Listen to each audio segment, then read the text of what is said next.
Hey everybody, Josh Sheridan here with the Barely Legal Podcast. They demand my alter ego, but I won't go. On today's show is a big guest for me. We are coming up on 1 year doing the show in November, and I don't know what the rhyme or the reason was to it, but when I started it, I said I wanted to interview John Morgan, I wanted to interview Jeff Vinnick, and I wanted to interview Brian Schaefer, and he thinks I'm making that up, but I've got proof. I've got witnesses.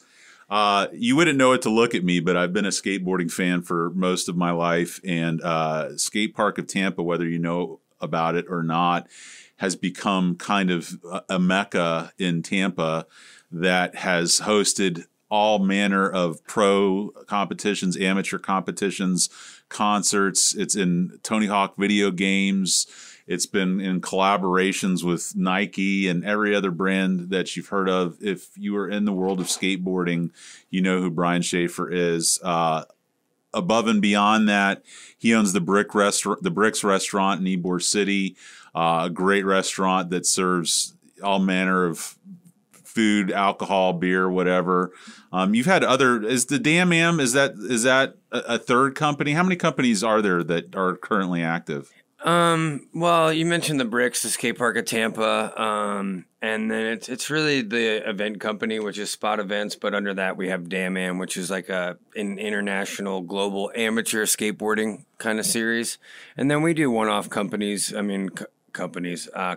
like with vans, or if somebody's, we're for hire to kind of host events as well. So what I've thought about this interview for a long time, and it's kind of gone through different versions. You're going to have a hard time with that mic. I'll come over there and move it for you if you want. We're good, man. I'll hold it up to you like we're good. Nancy Grace. It's just blocking me from seeing your beautiful face. Yeah, well, you count yourself lucky. One of the big things that I wanted to talk to you about, and I don't know why I've painted you with this brush, but I want to talk Claire Mel, and because you're from Brandon originally, and through the gestation evolution of this podcast, I've run into a number of people, and they're all like Hunter Thompson or like these weird outlaw people, and they all seem to come from Claire Mel. So I'm wondering if you've spent too much time thinking about what Claire Mel does to people, where you came from. Well, being from Brandon, we had some friends, I had some white trash friends from Claire Mel, you know, but they were special. Claire Mel's special, I think. We talked a little bit about it before getting live here.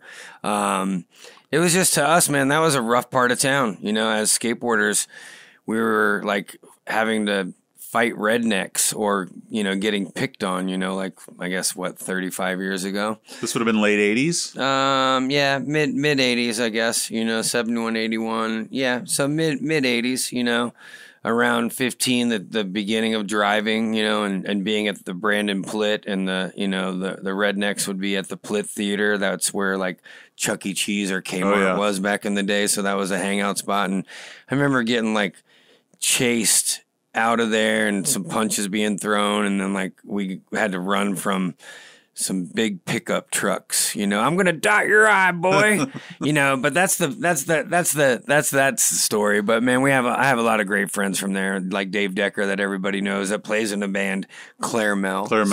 And Dinosaur Jr. Yes. Yeah.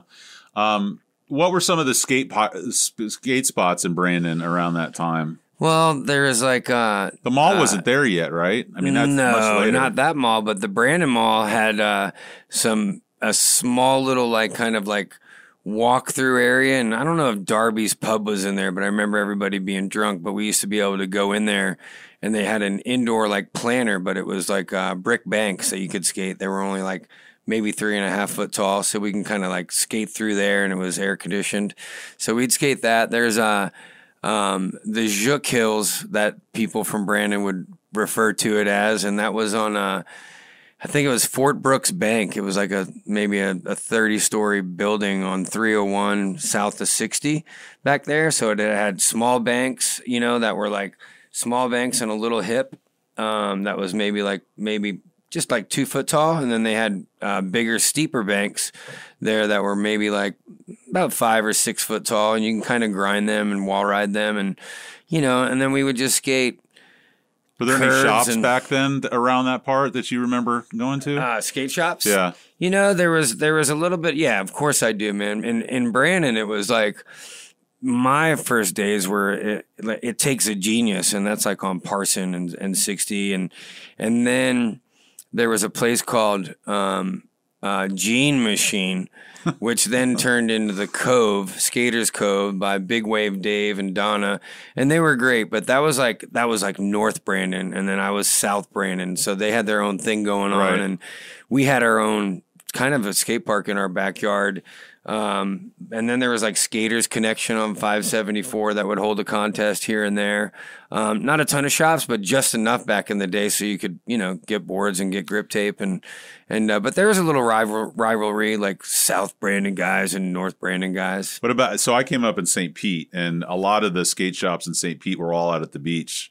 There was Mad Beach Surf Shop. Was it West Coast? What's the one that's up on US 19? Is that West Coast Surf Shop? There's West Side now. West Side, but that's now. But they've been around probably for, the skate park's been around for almost 28 years now.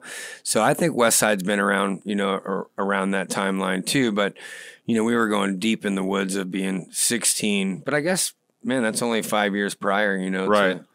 So what about any vert? Was there vert to be had anywhere in Brandon, pools or anything like that? Well, I mentioned that we kind of had a skate park, you know, at the Schaefer residence. My parents were like super parents, you know, for the kids, and I was super lucky to have, you know, that style. My dad is blue collar's finest, so he could help build, which he did. So we had a vert ramp, but prior to a vert ramp, man, when I was like 13 or 14, I would say, my parents, you know, we got our first real boards at like 12. What was it? And it was my first real board was a GNS like street cruiser. It just had a pattern. It wasn't a pro model board, but my little brother did get a Neil Blender, and I was a little jealous, the old snake graphic, and it had gullwing trucks with the groove.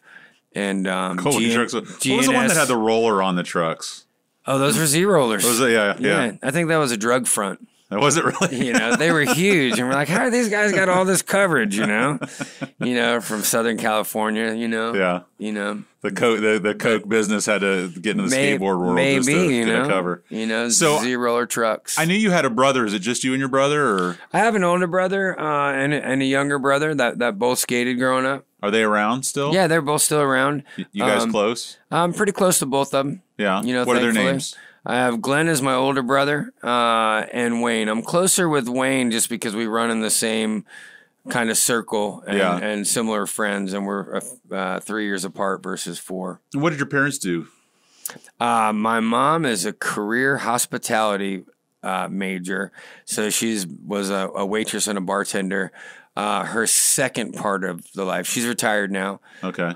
Thankfully still around. Hi, Mom. I love you. I know you're going to tune into this. Yeah, I know. And then my dad. This show's really big with moms, so you're going to. My mom's going to love it. Yeah. She's going to follow you and start liking your Instagram. I'm stoked. She knows more about the what's going on in skateboarding than I do. She's like, did you know that Lil Wayne is in New Orleans traveling to Tampa? And I'm just like, Mom, you're killing me. I love it. But my dad was blue collar's finest, man. So as I mentioned, is he with us still, or no? He passed away like just shortly after the brick started. He was 70. He died working overtime on a Sunday, turning wrenches. Just got what done is eating Schaefer? Subway. Is that? It's German. Okay. You know, mostly. And now, were they from Tampa too, or did they come here from somewhere else? We were originally from New York, my parents, and we migrated down to Happy Land because Disney World was the place to go every year, and my parents thought that might save their relationship, and it didn't. No. But I had great parents either way, and they divorced when I was like 15. And my dad's parents, were born in the U.S. actually, but my mom's parents, they came from Germany. Okay. So they got divorced when you were 15. Yep. Officially. How was that? Was that, as by trade during the day, I'm a divorce attorney, so I spend a lot of time arguing what the impact of divorce is on children, and, what being with dad primarily is going to mean, or what being with mom primarily is going to mean, or any of that. Did that leave its mark on you in any fashion that you can? I think since my parents never were able to show intimacy and love together, I'm going to blame it on them while I'm still single, looking for love and trying to get married and still have kids, and I'm almost 50. Well, I think you show love in a different way. I think you have a breadth of love for all the people that darken your door at the skate park. Sure, I got a bigger family than I could ever. That's right. Imagine. You're like the Will Chamberlain. You just got kids everywhere running around. So, have you always been in this area? I mean, Brandon to Tampa. Did you go away? Did you live in California at all? Well, I stuck it out just enough to graduate. Where'd you go to high school? I went to Brandon High School. Okay. And then, but from 16 on, I would be out of town, traveling, like Pennsylvania, went to California like the first time when I was 18, but we were always up and down the East Coast, North Carolina. Was this for skateboarding? Pennsylvania, for skateboarding. Were you sponsored by any shops or anything? Well, I was sponsored by, I don't even think I really ever had a skate shop sponsor, that I think about it. But, I guess around 18-ish, just traveling and doing contests. I started to ride for Dogtown skateboards back in the day and Venture, because they were kind of under the same roof. Yeah. Which was super awesome. So, getting packages in the mail was super cool. And then I had an opportunity in one of my best friends, professional skateboarder in Pennsylvania, where I stayed on and off for like three summers to skate cheap skates. They had an indoor skate park, but my friend that I became great friends with, Sean Miller, was pro for GNS, one of the best vert skaters alive at the time, super great powerhouse. He's now since passed, but he got me on GNS because I was spending a lot of time with him and the team manager at the time.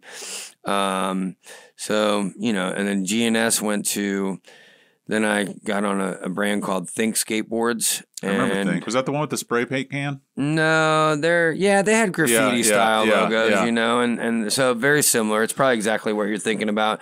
And then they ran, and then I was still on Venture. So Think was out of, that program out of San Francisco. And then, when I was about 1994, I went to San Francisco to build a ramp for Max Schaff, which is a pro skateboarder, for Real Skateboards still, and probably one of the most truest skateboarders that never sold out. And I got a weird,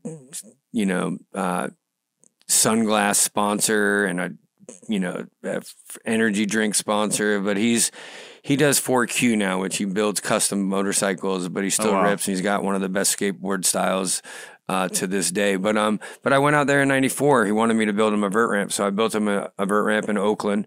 And then I met the team manager, Ruben Orkin, that has now since passed, early age, died of cancer. But anyway, he put me on Spitfire, and I'll never forget the day. And I'm still honored to this day to have those sponsors behind me and to get free stuff and have I have a couple ads saved that when they did like this Spitfire kind of dedication team, this is my claim to fame here. I'm super hyped to talk about it.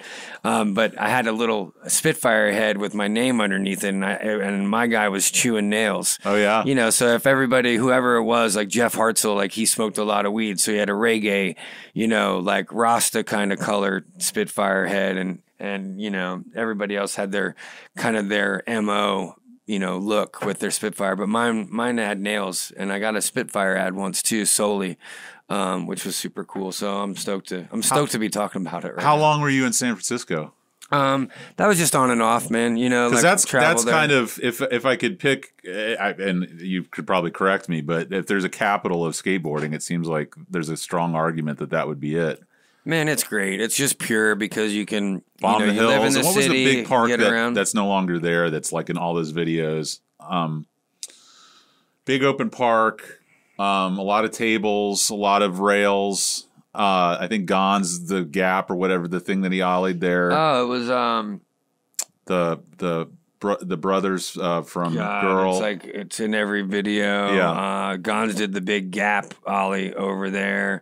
James Kelch in there. I don't know why I'm drawing a blank. This rim has those qualities. It just sucks away your. That's so funny. I'll get back to you on that one. Yeah, who are the brothers? The Carroll brothers. Mike. There's like Mike and Greg Carroll. They used to skate that a lot too. There's a bunch of videos of them. Yeah, you got it. And then what's the big staircase that's there? That was Hubba Hideout. Okay. There was 2 Hubbas in there.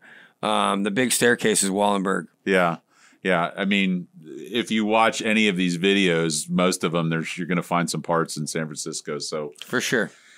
So coming back, so was that building the ramp? Did you become like the go-to guy for that? Was that just something? Great question, man. Great question. Well, being out there and being friends with Max, then I became friends with Ruben, who put me on Spitfire, that worked at Deluxe, and then I became good friends with Jim Thiebaud, which is 100% skateboarder, integrity stronger than anybody in the world, and just loves skateboarding. And then meeting him, he was pro for Santa Monica Airlines back in the day, and pro for Real, started Real, became partners within Deluxe, which is Real, now Crooked, Spitfire, Thunder, and a bunch of other brands. But became great friends with him, and then I ended up building his mini ramp and then relocating his mini ramp and rebuilding it. So I feel like I have a piece of my heart in San Francisco. And I also moved out there in like my early 30s to try to be a skateboarder and see how I could make things work, because things were working pretty good back at the park, and we were doing a lot of traveling events at the time. So this was after the park was already going? Yeah, the park, I'd say, let's see if I can do my math right here. I went to San Francisco in 2003, lived out there in Glen Park. Oh, so the park was already 10 years deep. Yeah, it was running really strong, and we were doing a bunch of traveling events and Damn Am events. Sure. So a lot of my time was coming back to Tampa and doing Am and Pro. We had a great team at the Skatepark of Tampa at the time. And then I was always on the road doing events. So it was kind of cool, but I never really got acclimated to the city. And then within a year, I just came back because I just wanted to move back and work on the park. Well, let me back up a little bit. So where does the seed for the park get planted? Oh, man. Well, our first trip to California when I was 21, so summer of 1992, me and three of my friends, we called ourselves like the Life Tour, Losers in Full Effect. So were you born in 72, 73? 71. 71. So 93, you're just young, early 20s. I was 21, couple months away from turning 22 when the park started, man. So it was a young. Looking back at it now, kids at 21, they really can't even push a broom correctly. Well, no, I feel like I'm 21 until I hang out with 21-year-olds, and then I realize. Yeah, that's a good one, actually. To just the wherewithal to lease that place. I mean, it's like a big ass airplane hangar out in the middle of nowhere. So I mean, that's a lot of responsibility, a lot of finagling, a lot of to get. Did you have to get Dad to co-sign the lease with you, or how did that all work out? Well, let's if I can, let me just go back take it where you want to go. On that summer trip of 1992. We had a private vert ramp that my friend Paul Zitzer, that works with us and is our partner with our event company, to this day, had a private vert ramp September 91 to September 92 in Drew Park. Kind of seedy little spot over there, but his parents, as he was going to school, who owned a skate shop in Milwaukee called Phase 2, they wanted to just help him pursue his pro career or turning pro. So we had a private warehouse in 92, and we knew that was coming down as we were going on our first trip to California in the van. And so we went to San Jose, ended up there, and they have a great skate park. It was the San Jose skate park. A lot of the guys from NHS, Corey O'Brien, Simon Woodstock, and a lot of the, Santa Cruz area dudes, San Francisco dudes. And they had 2 phases of this park. But when we were there, they were living at the skate park. So they were living in the office. It had showers, it had lockers, it had offices they converted.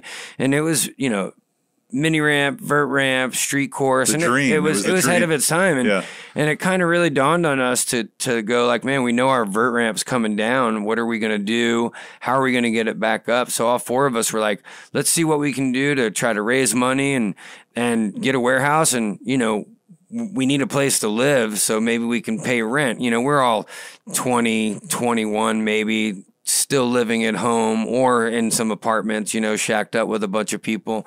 And came home, took the vert ramp down, stored it at my dad's shop, you know, in Claremelle, basically. Right. And we just started all trying to put some funds together and figuring it out. And I had saved some money building houses, and we went into it with barely any money. Nobody had any money. Everybody had rent money. We had a vert ramp. And so I saved like 10 grand. My parents took like a second mortgage out to take $5,000. It's not much, right? But $5,000. That's exactly what my dad gave me to start my law practice, Yeah. $5,000. And at the time, it seemed like, you know, a mint. Dude, but I was like, you know, amen, thank you. Yeah. But I remember the loan payment for 3 years was $170.98. And my parents were like, are you sure you can do it? I was like, I can wash dishes. I can make this work even if the skate park doesn't work out. And so, you know, the real hook and the you know, the lotto for us was we were in and out of a lot of buildings. My friend Darren and Kyle, who found the lease and found the broker, we were in and out of a lot of buildings, but this building happened to be vacant, cobwebs all over, and I met a realtor named George Lackey, who I have beers with every few months. He's my mentor, and I'm very fortunate to have this man in my life because he's like gave us an opportunity, and through everything, I've always paid rent, and if I was late, he gave me a break, and if I needed to not, you know, if he was going to increase the rent, I'd be like, well, we'll be responsible for the roof. Please don't increase the rent. And then now we're like patching the roof, which was sketchy, and we're still patching the roof to this day. But George Lackey was like, well, Brian, I looked at him and I had like my nicest like drawers button up golf shirt, my nicest pair of like big ass jeans at the time. Court clothes on. Yeah. And, you know, things were big back then. So I imagine we look like, you know, clown skateboarder dude at 21. I was like, listen, George, look at me. I got my best shirt on. What is it going to take for us to rent this place? And the rent was like $2,800 at the time. And usually it was first month's and last month's rent or a deposit. He's like, well, Brian, I know I'm going to be chasing you down for the rent soon. So if you can come up with 3 months rent, I'll give you 1 month for free on top of it. And that should get you started. If you can come up with that, I know I'll probably still be chasing you down, but I'll give you the opportunity. And he did. And we barely made the rent for years, but we made it. Yeah. And things just started shaping up and working out where we were able to pay the bills a little bit more. And there were scary times over the years. And we all lived at the park. I lived at the park for 2 years. And so that's how the park started. Seeing it in California, knowing our vert ramp was coming down when we came home from our first trip. And then George Lackey was the hook. You know, it was the best warehouse for our time in the middle of Columbus Drive, which was a little seedy. Still is a little bit with a couple of the strange and dirty hotels around. But we were very fortunate, you know, and crazy. It's been 28 years, and I'm stoked that I still have beers and meet George at mostly Hooters. Mostly.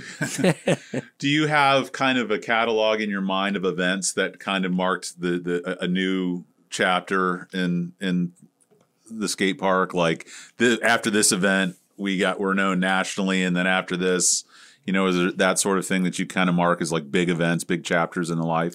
You know, I don't specifically, because it was just, we were grinding every time, you know, and one event led to the next event. And then, you know, and next thing you know it, you know, we had DVS and Quicksilver and brands like that sponsoring the contest. And at the time, you know, it was great money, and we had more money to have like a $10,000 purse versus like $1,000 purse when we first started with Airwalk, you know, like our first pro contest was like with Airwalk, you know, and a couple other brands that gave us some product for banners. And so, but milestones or markers that were like, this one's going to put us over the top.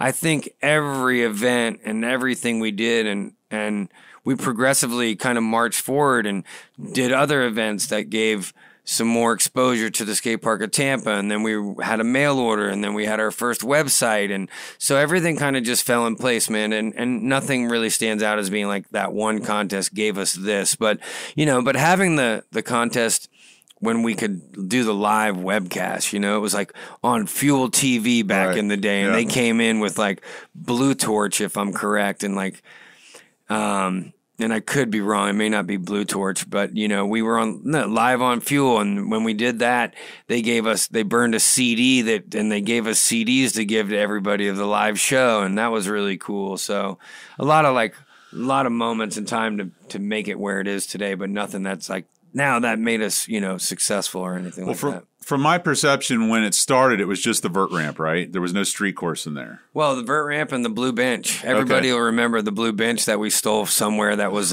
you'd fill it with water, so it weighed it down, and it was like a plastic. It was only like maybe 5 foot, long, and 16 inches wide, right. But you could move it around. So that was a hot item. My buddy Leonard Trubia built a sick 2 foot tall steep spine. He claims it was the best thing that saved the skate park, but it was the worst thing ever. And then we had a pyramid and a roll-in. And that was it right from the start. And honestly, when we moved the vert ramp in, the coolest thing about it was move the vert ramp in, it was up in 2 days, because it was in pieces. It had been sitting for 3 months outside under tarps, but it was rad. It's like, got the lease. It was Christmas, slept in the warehouse, loaded the vert ramp in, cool. Put it up in 2 days, the blue bench, and, some wood. And we just kind of slowly started building it one obstacle at a time.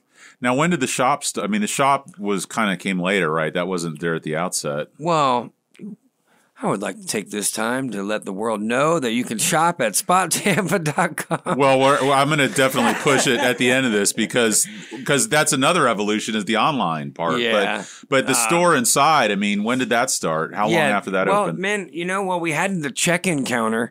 So we had a shop with blank walls, and we built some board racks, and I knew my friend Slappy from League Jeans, who we had met at Skating Santa Cruz Skate Park in 1992 and became great friends with, and he took us out shooting guns, but he's a designer. So he did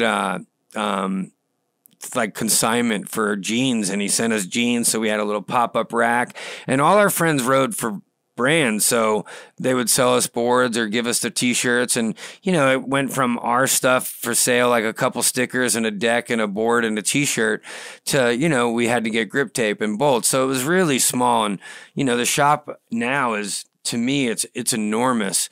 But all those, if I was there next time, I have to give you a tour of how the evolution of one office turned into 2 offices for the shop, and then we kind of kicked some residents out and expanded the shop. And then the last time I was there, you've got a new parking lot I'd never seen before on the west side of it. That just means you haven't been there since. I know that's me, not you. A decade. Well, no. Every time I go there, there's something new. Like the shop when I first went there was about half the size of what the shop is now.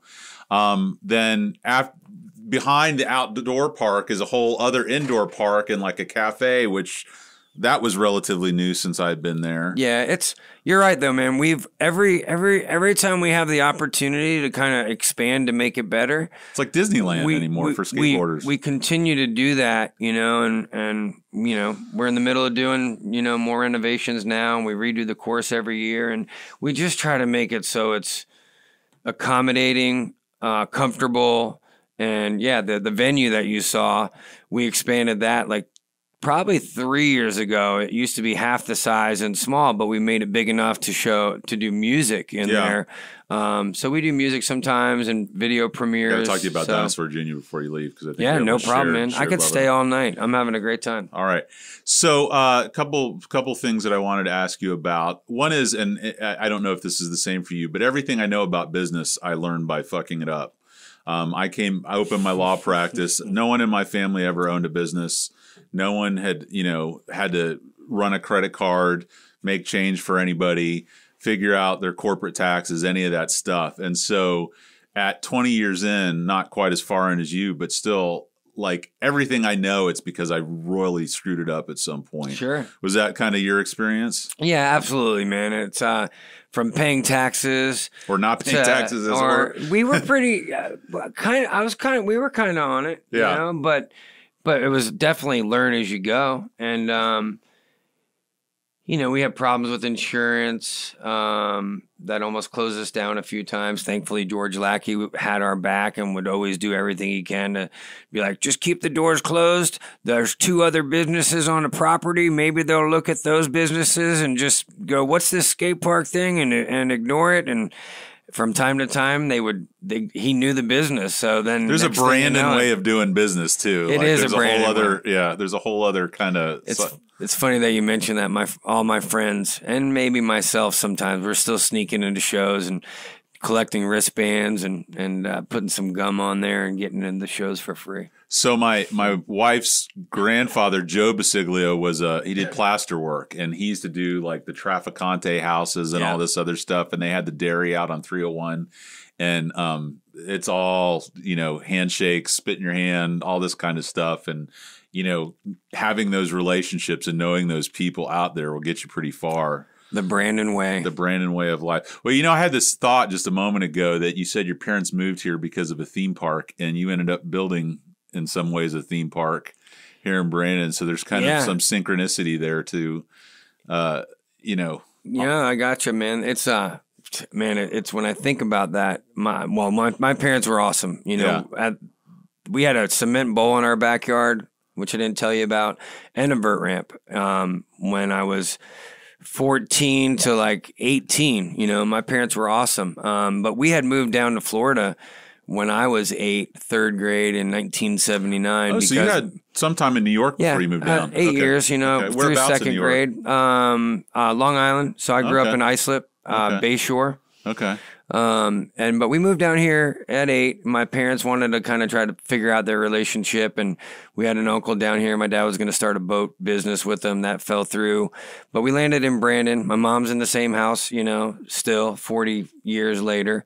But my parents, after I got my skateboard, which I was mentioning from the Magic Mall, I think it might have been called Magic Skate on Florida and I don't know, Bush. But anyway, my parents used to take us to the Bro Bowl, and it was raw, man. It was like there was tension, racial tension back then because the projects were there. And, you'd see it coming, man, and we'd bounce when we were older. But at that time, we were dependent on our parents driving us there. So we'd skate, the bottles would be flying. There'd be like, 20 brothers riding their bikes around in circles, young and old.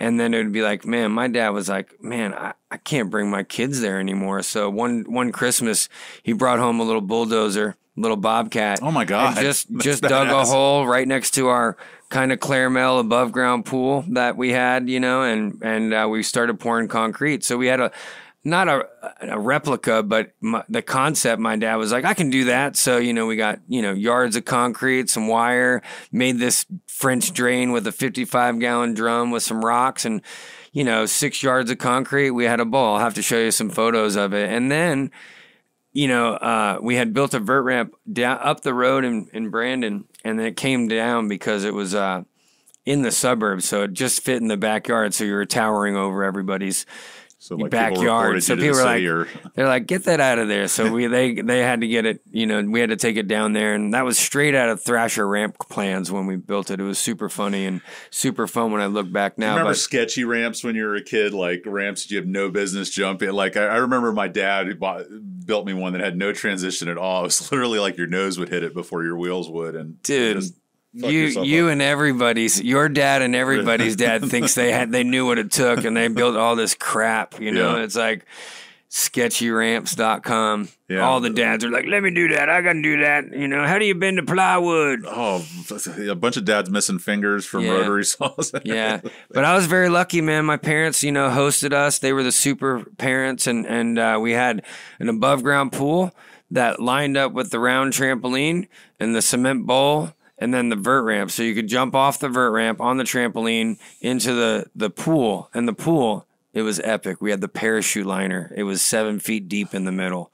So you could do flips and dive. That sounds badass. Yeah. And we any had that. Video? Any like Super 8 or any kind of like there's some old video, some VHS back in the day of that. I'll have to show that to you too, man. So hearing about your dad, it gives me a perspective of you because, you're very much I can do that type of person. You know, I wanted to ask you about the bricks. You know, how that concept came about. Man, well, I had come back from California, and every time we do events for the AM and Pro, we'd always head to Ybor, you know, and send everybody to either a club or a weird sports bar. There was never the perfect spot. Like New World back in the day, we're like, I don't think it's a good idea. You guys are too rowdy, you know, and I don't blame them. We're rowdy. Skateboarders is a special kind of person. I mean, you've got to know what you're getting into with that. Yeah. So for sure. I think one time we did a kind of a mellow party there, and somebody lit like a giant brick of fireworks off or firecrackers, and that Steve Bird might have just been, I don't really want everybody over here, you know. And when we roll thick. It's the whole contest. But so I remember like us always going to like JJ's Sports, which was upstairs across from Samurai Blue, and but nobody really ever got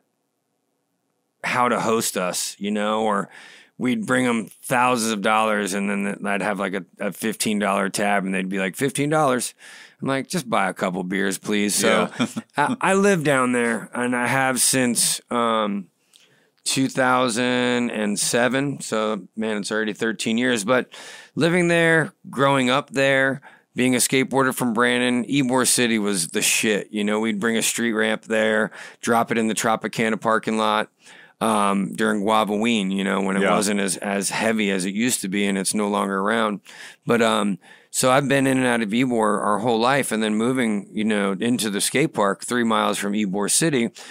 We were in Ybor every time we had the opportunity, but living there and trying to find a place to eat that really is our style, or a place to drink that's our style. I was in and out of bars and warehouses from Seminole Heights to, you know, through, you know, where Coppertail is. Yeah. And in unique spaces. And the space that we're in now just happened to be like, there it was. And I had been trying to just dream and have a concept of like, it'd be great if we could have our own events and we could have our own food and our own beer and a small stage. And it just, the timing, you know, we were able to. What year was it that you opened? 2010. Okay. So we've been there in 2010. We were able to buy the building. I mean, the bank owns the mortgage. But because you had a shop next to that for a while there too, right? Yeah, it was Spot Ybor, and that worked for a little bit, but it was like that retail doesn't work in Ybor City, you know. And then we ended up closing that down, which was a good thing, and then it just opened up more space to do events and art shows and like an expansion belt over there. But we're super fortunate over there, and I'm thankful once again. My dad, you know, always had my back, and Blue Collar's Finest. He helped us build that, you know, and without him, I wouldn't have been able to get that off the ground. Now, do you have a partner in that? Nope. You know, fortunately, I've been able to do it solo, but then again, unfortunate. Sometimes it's a lot of work. And well, so I wanted to ask you about that because you mentioned not being married, not having kids. Like, what do your days look like? What time are you up at? How late are you out? You know, what does this require of you? It depends on what year it was. I mean, I've been totally piled out in my 30s where I was drinking every night and still maintaining, you know, my responsibilities with the skate park. But today, this month, you know, it's I'm up at 7 right now and trying to figure out how to work on my time management because I'm either at the bricks or I'm at the skate park. It's been different now because usually we're on the road, but since COVID hit this year, we haven't done one traveling event, and usually we're doing about 6 to 8 events, you know, whether it be Japan or Barcelona or LA, Chicago, and New York. So has that impacted the bottom line? Yeah, the event company's broke, and I'm just going into debt with some loans to pay Paul Zitzer because he's the shit, and I don't want to lose him. Don't want to lose. And he's working with us still, so thankfully. So, yeah, man, it's been a rough road this year on that, but we'll get through it. And, you know, thankfully. I mean, the park is going. I mean, people are skating there. I don't know if you're still doing the classes right now or any of that stuff. Yeah, we're up and going. We had to furlough, you know, a lot of the salary employees, which wasn't easy. But everybody seems to be like hanging in there on their own kind of elements those that aren't working with us, and we kind of had to rebuild, you know, a whole kind of concept or Not a concept, just a whole new flow. We're not doing events, so we don't need a whole team to do events, and we don't do events, so we don't need the art guy to do flyers. And so we're kind of just doing more with less, and it's working, less hours, and people are using the park, during those hours, and new people are getting involved in skateboarding, and girls, women, that's taken off. So there's a lot of participation there, and we're still doing camp, and we're still keeping everything as clean and safe the best we can. And with the bay doors, everything's kind of open, and we're very fortunate there. And, I wish I could say the same thing about the bricks, but it's working. That's getting better one day at a time too. So we're very fortunate. Well, I mean, at least you had food getting served there, so you could stay open. A lot of these places that were just bars and live venues, I've been talking to Tom DeGeorge a lot about that, what they're going through. I listen to the podcast, man. I feel sorry for everybody, and thankfully, some of the venues don't have greedy, landlords, and it sounds like it's working out, but that doesn't mean you have money in your pocket right now. Right. And the whole world's in a crisis, and a financial cliff is probably going to happen, and we're just not aware of what's the ripples ahead. Of this. I think are just going to be so much more than we can even conceptualize right now. Yeah, I think the one thing that I could take from that or this, I mean, we're all still going through it. Everybody's trying to do the right thing, and what is the right thing? And everybody's like, that's the wrong thing. Well, I think everybody just needs to do what they think is right, and just move forward, and that's the way it's going to have to be. I think COVID will be around forever, and it'll just be another virus or another reality. And but I think through this, it's given us, or me personally, we can shut down and we can take it easy, and we're not going to go out of business, and we're not going to lose our customers. So it was nice to have a different perspective looking into it while we were idling for 3 months closed. That's a great point, because, I had this existential dread running a business that literally, like, if I rest for 1 second, it all goes away. And this has given me that amount of perspective. And I'm surprised and I'm blessed, because I know that not everybody can go 3 months without, but I'm seeing, like, talking to Tom and some of these other people, it's like, I don't know how you did this for a year or going on a year or all this other stuff. And it's amazing, the perseverance and the willpower and just finding a way that you can make it happen.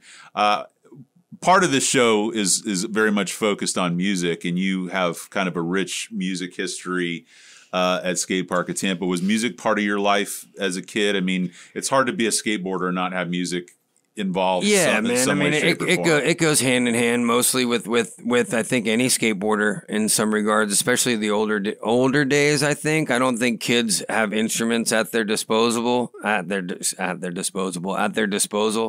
much, because there's so many different genres of music. But at the skate park, we always had a set of drums. And there was always an amp around, and somebody would always bring their guitar. So we were always surrounded by music, and then we were always doing shows. Fortunately, we had a space, and we could throw really sick parties. And, our early anniversary parties went from, we had Sam I Am, Hot Water Music, just so many great bands back in the day. So I was going through, I saw Bouncing Souls, but Dinosaur Jr. was the one that stuck out for me. That's been a bucket list that I've never gotten to see live. Yeah. When my dog, we're very fortunate, man. Well, luckily he's into this world. I mean, it's something that Matt J. Maskus is. I remember you guys had one of his decks there for a while, and so he's into it. So probably that would help you out a little bit. But man, that was so there's two things, if I may. Well, you said Bouncing Souls. So we used to do all our anniversary parties at the skate park. We'd be like, all right, and here's who made the cut on Saturday at like 6:30. And we're like, okay, now everybody's got to clear out, and we're going to reopen the park at 8 o'clock. Yeah. 5 kegs, 5-year anniversary. It's free. And, Avail was awesome to see. And like I said, Sam I Am and so many other bands. But when the Bouncing Souls came to town, we brought them to town. with Andrew WK. And we just had some pretty good hookups, and bands were still playing for like $3,000, you know, Right. like now bands just don't get on the road. It's hard for bands to travel, but that was our 10-year. And speaking of Tom DeGeorge, that's when I really became good friends and got to know Tom DeGeorge, because we brought our 10-year anniversary party to the Masquerade. Yeah. And we just it was the best party I think they've ever had at that time. And I was on the pool table dancing, people were breaking shit, and Tom would be like, "Get down from there," and I'd be like, break a pool stick over my head, and he'd be like, "Ah," and then he'd break a pool stick, so he couldn't kick us out, but he joined the party, and it was like a moment of my life that I'll never forget.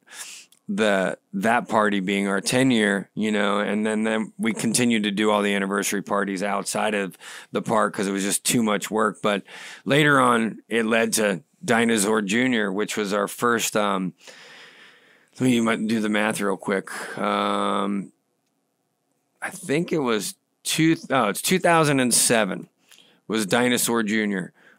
Nike decided they wanted to become a part of the skate park, but they didn't want to just like put their logos on everything. They were going to we ripped every ramp down and had an empty warehouse. So we started with a blank canvas, and they were like, we want to bring the best parties and the best bands. And then one thing came to the next. It's like, how about Dinosaur Jr.? We're like, duh, no brainer. Cause it's such embedded in skateboarding and vert and Alien Workshop and the early 90s.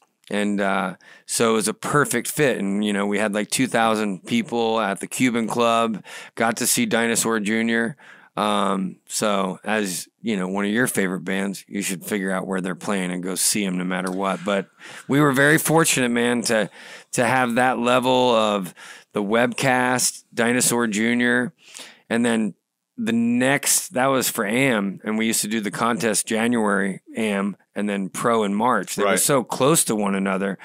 It's now spread out, you know, where it's like November and now March. But that same year, we brought a Red Bull vert ramp down to the Cuban Club, and Red Bull gave us the vert ramp to use at the park thereafter.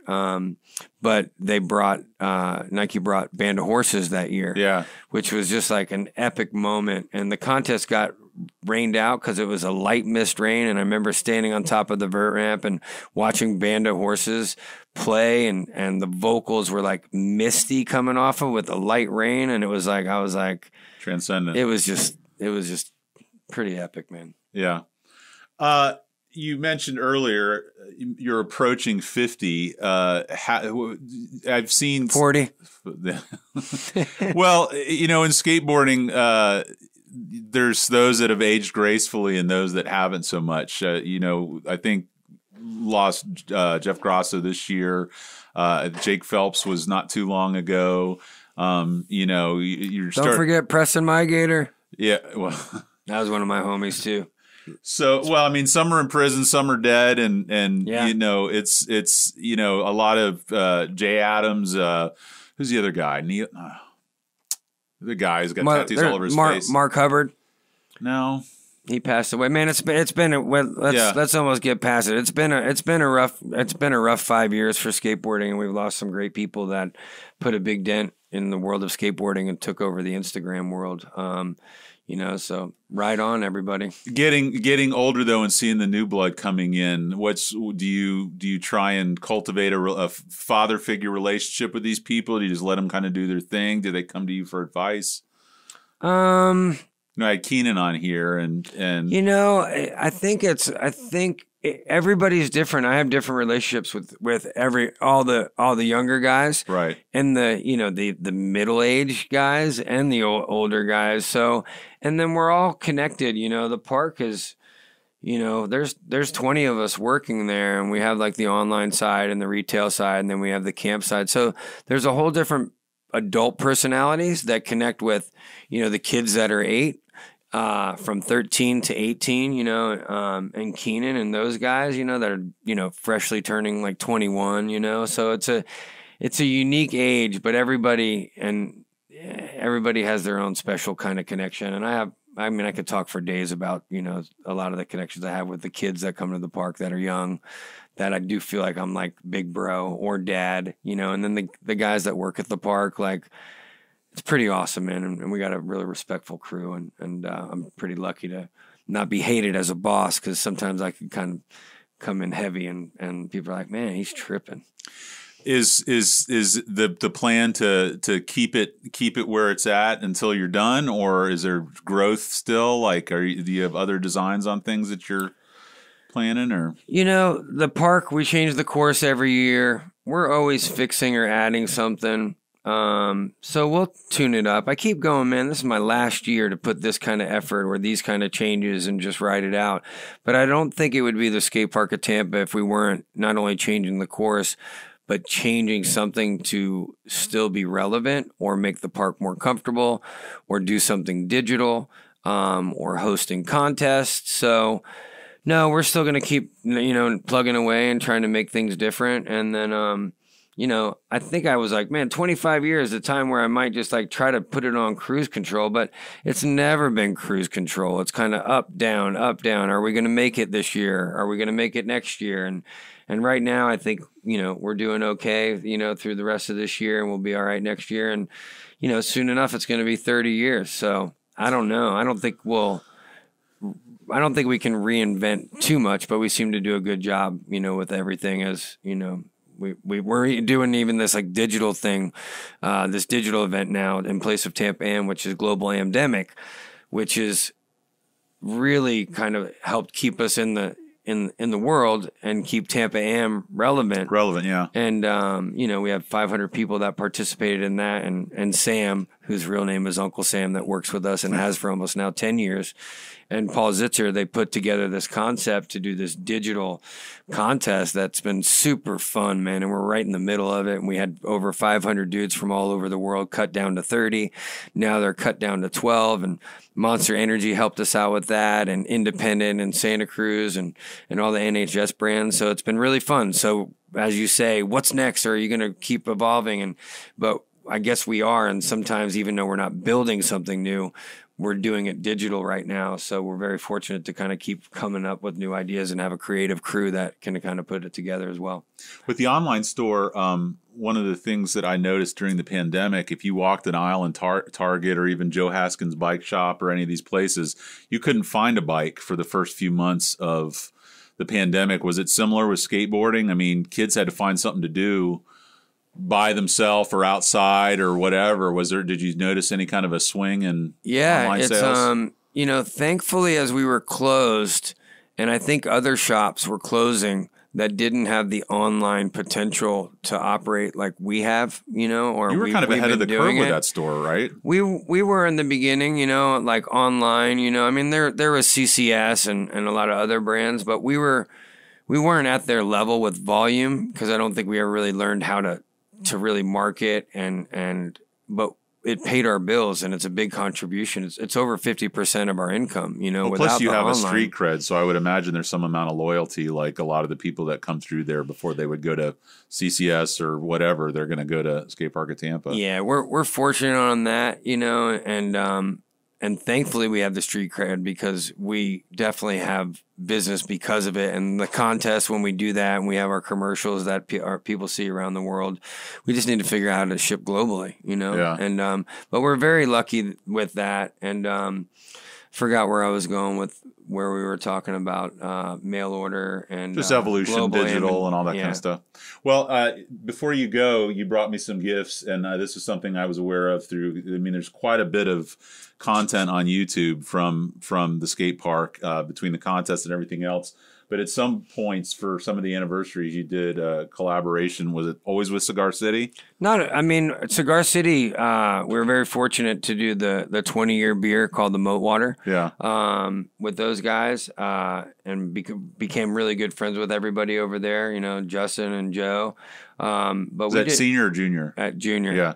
I've only seen senior on. At the gym, Extreme Fitness down in Hyde Park a long time ago. He's a legend. You got to listen to his interview. I will. It's a business class. That guy is genius.